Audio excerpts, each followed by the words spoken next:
Hi everyone. For those of you who may not know, my name is Lauren and I'm Tak's only granddaughter. And currently my husband Stephen and I are serving the Lord in Thailand. And so that's why I can't be with you all today.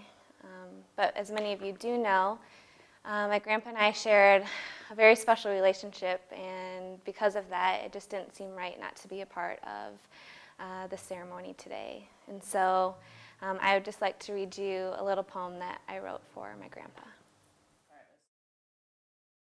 Before my grandpa was my grandpa, he started out just a boy. He told me he was a wild one, his older brother he sure annoyed. But eventually all his energy got channeled to the court, where he soon became a superstar, the love of basketball, his sport. People always tell me how athletic he used to be. They say he was competitive, a trait surely passed on to me. My grandpa soon became a brave young man through the internment camp and war, yet never harboring any bitterness for the country he fought for. In the end, God used this time to make him Chicago-bound, never knowing that his future wife was just waiting to be found. Her name was Yuki, a spunky one with a boisterous, life-filled laugh. The first date must have gone real well, for she became his other half. Many looked at them and saw a pair that seemed quite accidental. One, a crazy social girl, the other so quiet and gentle. But beyond the surface, their love ran deep.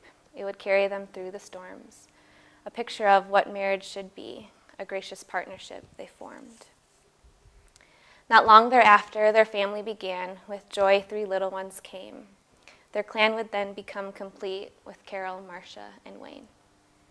As a newfound father and family man, Grandpa left his comfort zone to take a risk and follow his dream to have a business all his own. I can only imagine the courage this took, the fear he must have felt within his heart.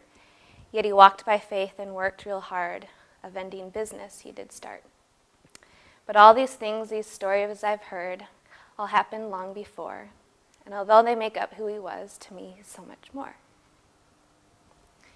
To me, he's just my grandpa, where an unexplainable bond was shared.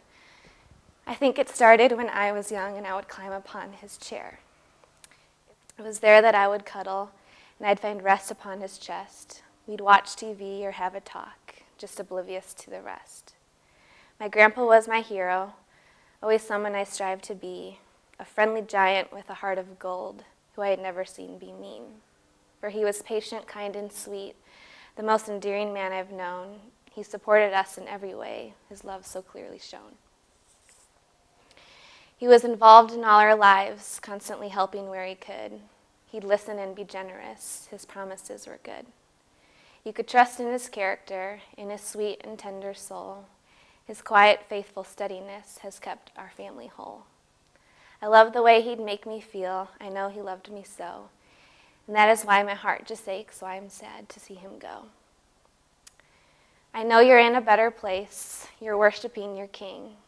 A part of me delights for you, yet I feel this painful sting. You see, I've never been more homesick, more longing to be there. But it's not because of Thailand, for it doesn't matter where.